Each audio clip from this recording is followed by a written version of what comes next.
The World Trade Organization is the only international organization dealing with the global rules of trade between nations. Its main function is to ensure that trade flows as smoothly, predictably, and freely as possible. The result is a more prosperous, peaceful, and accountable economic world.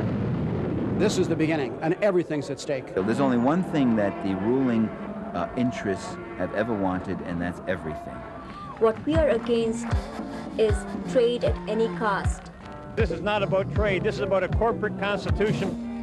We're pitted to be pitted against each other in a race to the bottom. Who will accept the most miserable working conditions?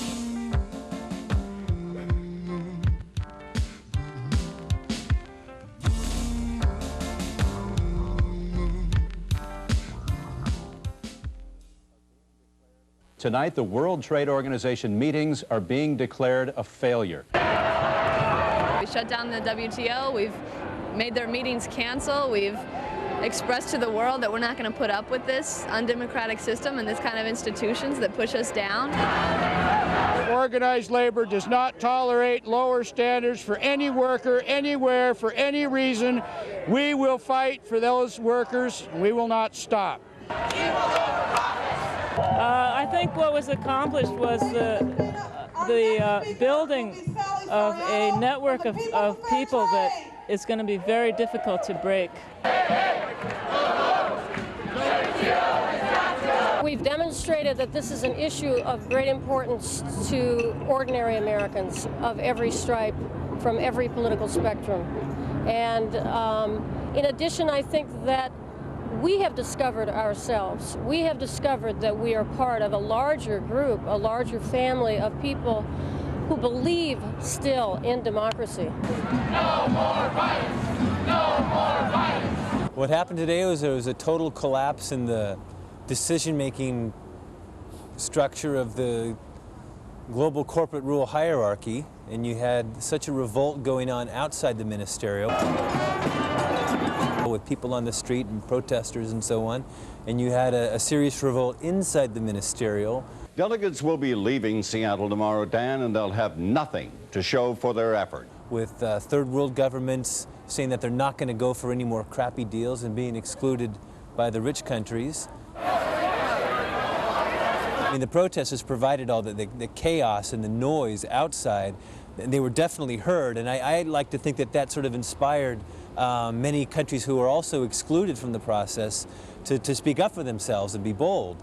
And that helped grind things to a stop. The issues the delegates were talking about here and the issues the people outside were protesting about, they concurred. The only difference is that the people out there were not able to come in here. And I agree with the president of this country who said that we also need to listen to those people and listen to the issues that they're bringing forward. The issues that delegates had brought forward, particularly the ones from Africa, were not taken into consideration. The meeting was conducted in a very non-participatory manner, in a very undemocratic manner, very non-transparent, and therefore we felt that in many situations that we were left out in the discussions, and therefore we had nothing to discuss, therefore we had nothing to agree on. And a lot of delegates did agree with us as well. Therefore, for this reason, we feel that unfortunately this meeting could not continue in that manner. Ambassador Barshevsky from the US and Mike Moore just gave a very brief and long-faced explanation for how there are deep crises within the institution. They said that the WTO is taking a time out. That something's going to continue on in Geneva, but there are no parameters or no timetables or really anything. So for us, it's total victory. This bottom line of why the negotiations fell apart was a combination of two factors. For the first time in the GATT or WTO negotiations, countries came here having told their public they wouldn't undermine their public interest, and this time they were sufficiently exposed that when the closed room deals started, in fact, they were held to what their public wanted. The politics of the WTO and the politics of trade in the United States and across the globe will never quite be the same.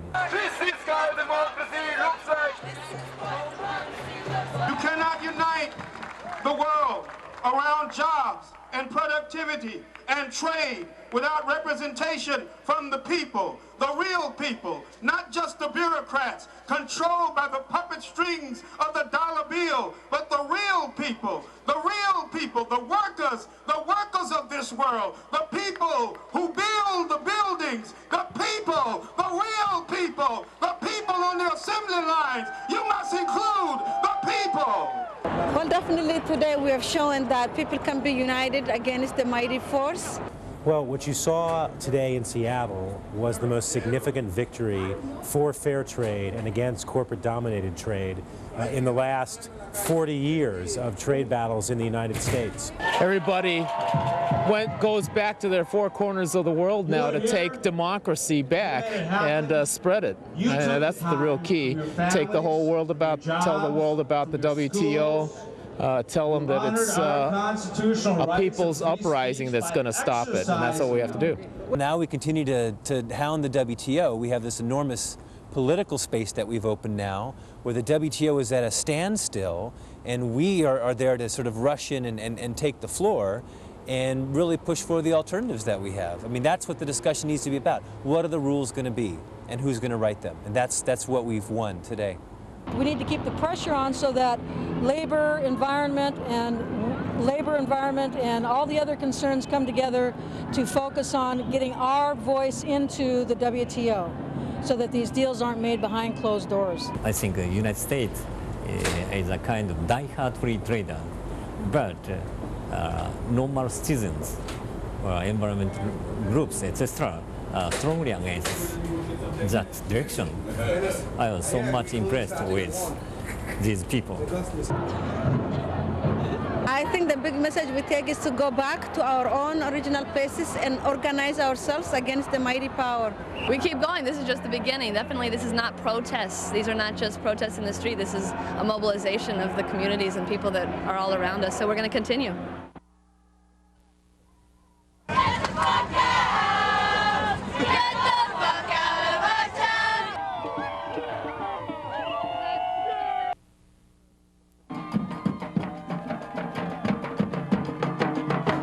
Speaking out for the people.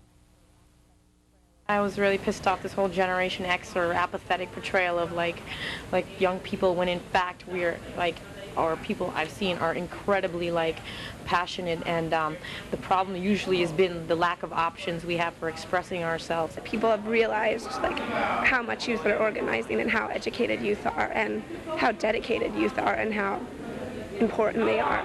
There were a lot of minors. We had to do separate solidarity, jail solidarity trainings.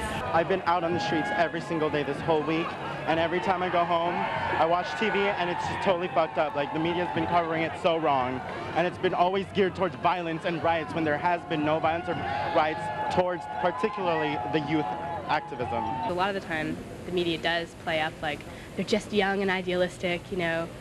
They'll sell out like all their parents did in the 60s. That's not what the whole message here is about. It's about getting our point across, having our voices heard. It's not about all that. People were turning against the youth as if we were all the anarchists and all.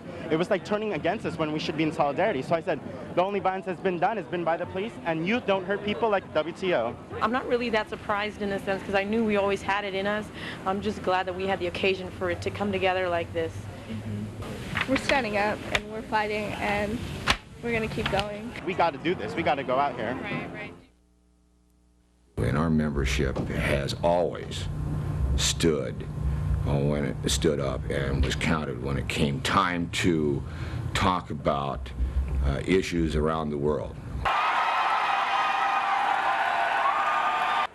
We can the International Longshore and Warehouse Union want to give them the welcome they deserve and let them know what we think of their plans. So we've closed the Port of Seattle and other ports on the West Coast.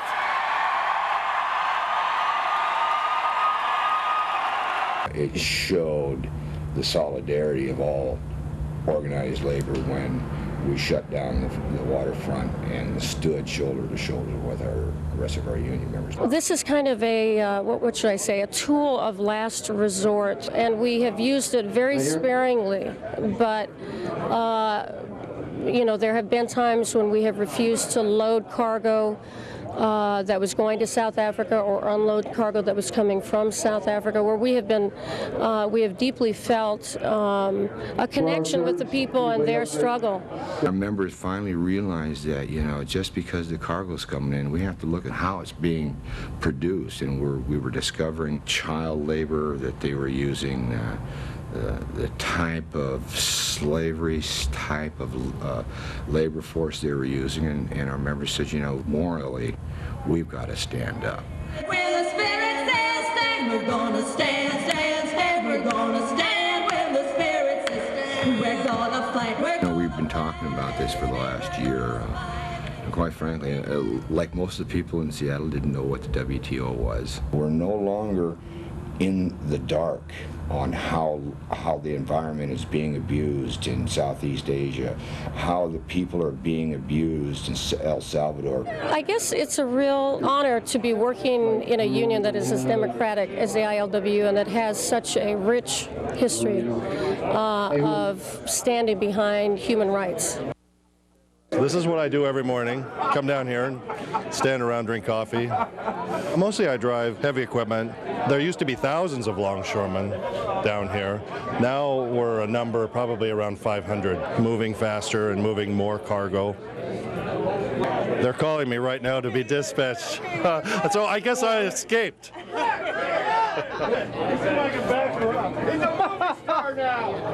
In this industry, being a union is the only thing. None of the benefits, none of the safety conditions, none of the working conditions we would have would ever be there without the solidarity and the unanimity of the longshoremen on the west coast of the United States. I think that one of the most exciting things about being in the march was the opportunity to link up with people from all over the world. And I think when you're dealing with a global entity such as the WTO, you kind of have to have a global voice. Some of the very issues that we hope to bring forward and to put on the table of the WTO now are being discussed, that without our presence in the streets of Seattle and without our massive solidarity by labor, not only in this area but across the country, wouldn't have been accomplished. We're going to keep that voice loud and clear, that you start treating your people with dignity. You start paying them a decent wage. You know, you allow them to organize themselves, you know, or you're not going to get your cargo moved as fast as you think you can. And we'll continue to be the forefront in the struggle for human dignity. Now that Seattle is winding down with the demonstrations and our efforts, we should keep the feet to the fire of the WTO. So the nice thing about an American police state is that while they do block off the street in this zone, you can still get to the local shopping mall.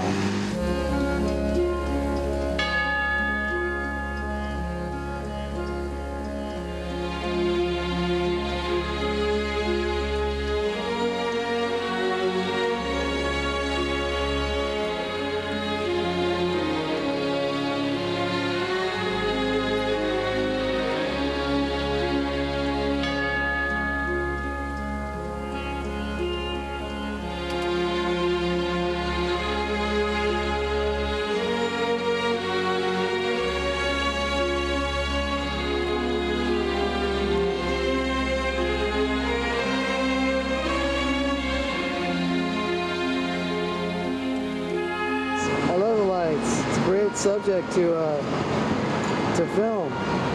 So can you tell me, are you going to have a chance to do some holiday shopping this year? Oh yeah, I do a lot of holiday shopping. That's great. My holiday shopping plans. Well, now that everything's boarded up downtown and there's police surrounding most of the malls. You get to do some holiday shopping this year? No, okay.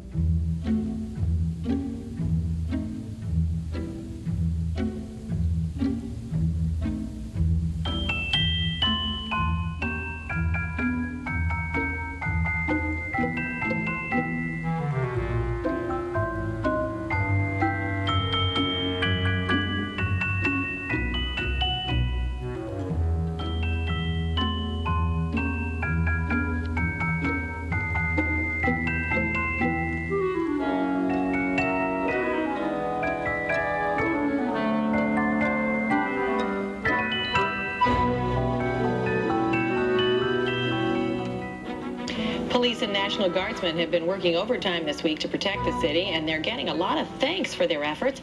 In fact, some people are bringing hot coffee and treats to the troops as they stand in the streets.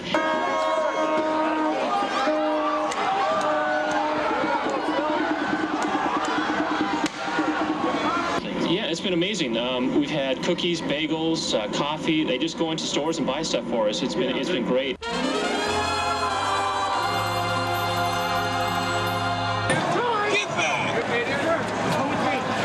You all right, dude?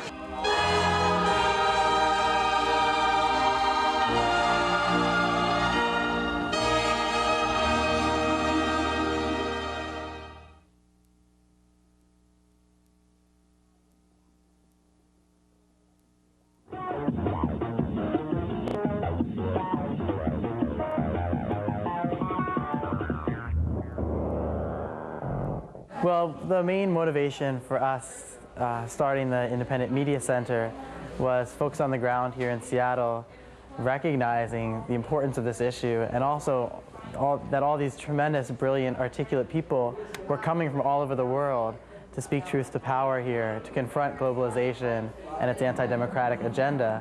One of the critical aspects to this center is that it's been a clearinghouse of information for lots of individuals, not only who live in Seattle, but have been coming in from around the country and around the globe to participate in the events this week. And we are providing a base of operation for journalists and others who are going out into the streets and capturing the content, editing the content, and then distributing it over the internet, over satellite, over faxes, literally around the world. We have to find our own ways to get the message out. So because the revolution will not be televised by the corporate media, we hope that the information that has been presented to you by the alternative media is one that you will learn. What's really important to note about the whole center that's taking place is that it's fairly unprecedented. We've got teams that are covering video. We've got teams that are covering print. We have a newspaper actually being published every day out of this center. The Blind Spot, which is this paper, it's the paper that the Independent Media Center puts out every day during the WTO. And it's basically like a 11 by 17 fold over that's front and back, and which is pretty much all we can afford to do. I'm sure we could fill a lot more of it at this point. And this was today's headline.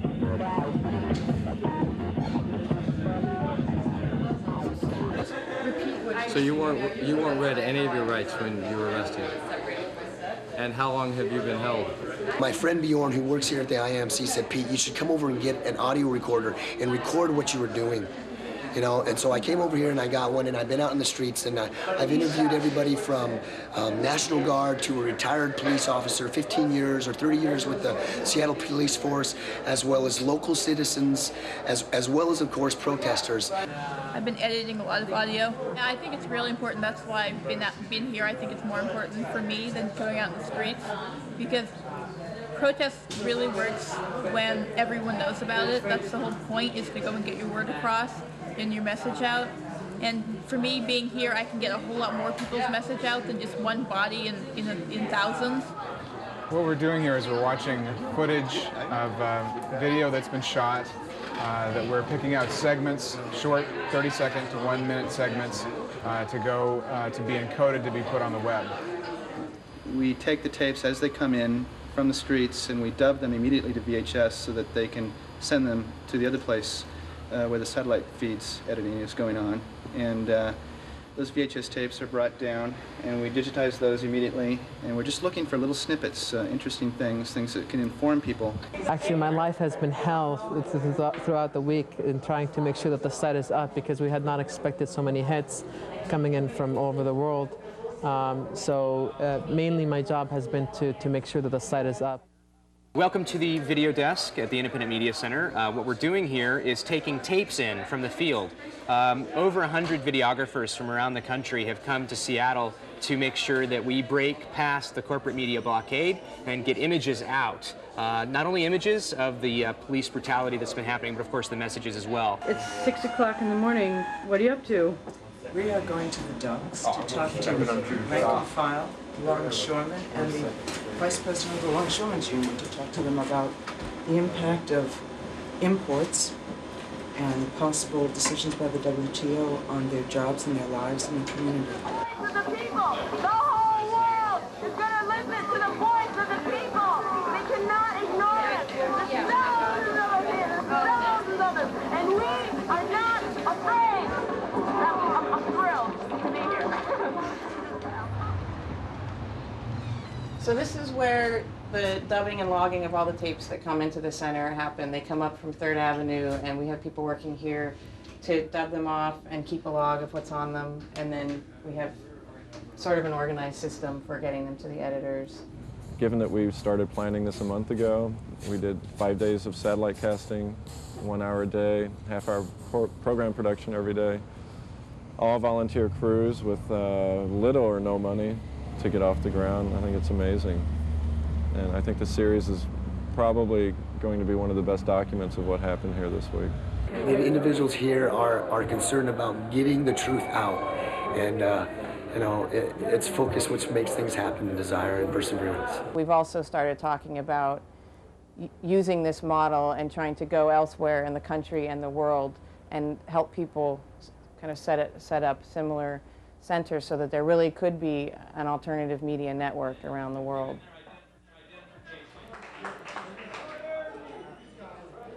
We have decided to stop to cry to them and start mobilize grassroots. The power is in the people. We have the power. Let's use it. Let's sound the drum. Let's get the alarm out and get the information out. And we are not afraid. Disney World.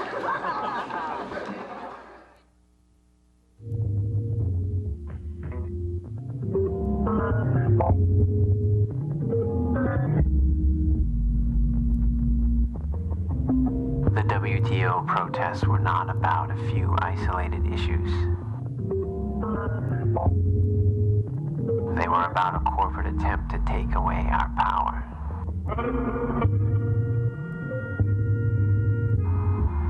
The brutality of the police was not the crime of a few individual cops. It was the reaction of a system threatened by the sound of our voices. In the streets, we did not ask for concessions.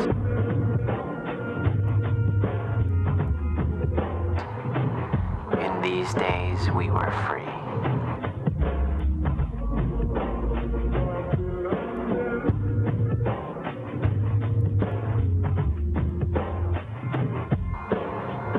This is what democracy looks like. This is what democracy looks like! I've never seen people stand up like this before. And I'm going to take this home, and this is going to keep me going for a long time. Because it's really opened my eyes to some amazing possibilities. This is what democracy looks like!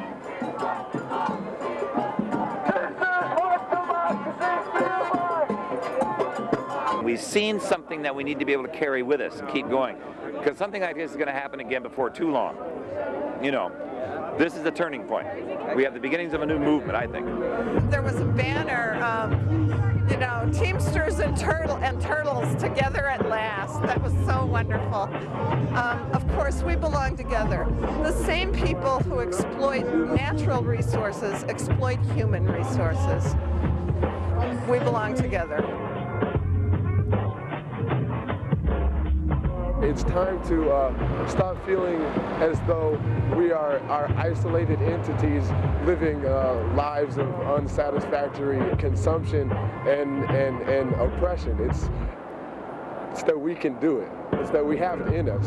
Isn't this extraordinary? I've been around since the 60s and my dad in the 30s with the UAW, and this is really happening for the first time. It's great. The WTO went against too many people at once. You know, labor, environmental movement, women's rights, animal rights, every different type of group of people as affected by this in some way, shape, or form. And that's their worst mistake ever. If they had kept their power a little bit more hidden, then they would probably be okay. But you know what? They made the biggest mistake ever because they pissed off too many people. And now we're going to fight back. And we're going to fight back unified. And that's what's going to help us. Give yourselves a hand.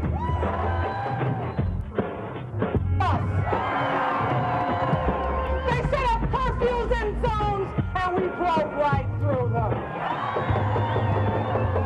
So we want to thank all of you for being here today, because we could not have had this victory without the solidarity that all of you have shown. Give yourselves a hand. In order to critique the World Trade Organization, you have to critique capitalism, which is great. It's about time we were able to do that. So this is wonderful. This is all labor. The ordinary people that work for a living. The unions are opposing it on an enormous scale. The entire West Coast was locked down. Nothing was loaded or unloaded on the docks from Alaska all the way to San Diego on Tuesday. The entire West Coast. I mean, this is major. This is major.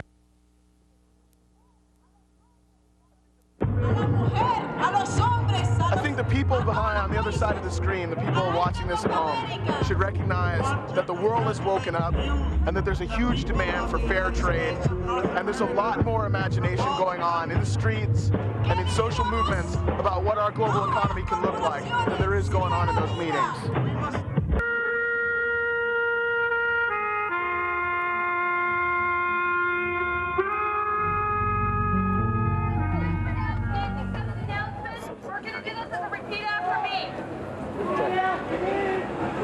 I am reading this off my pager. I am reading this off my pager. This is direct information. This is direct information. A complete collapse. A complete collapse. There will be no new millennium round.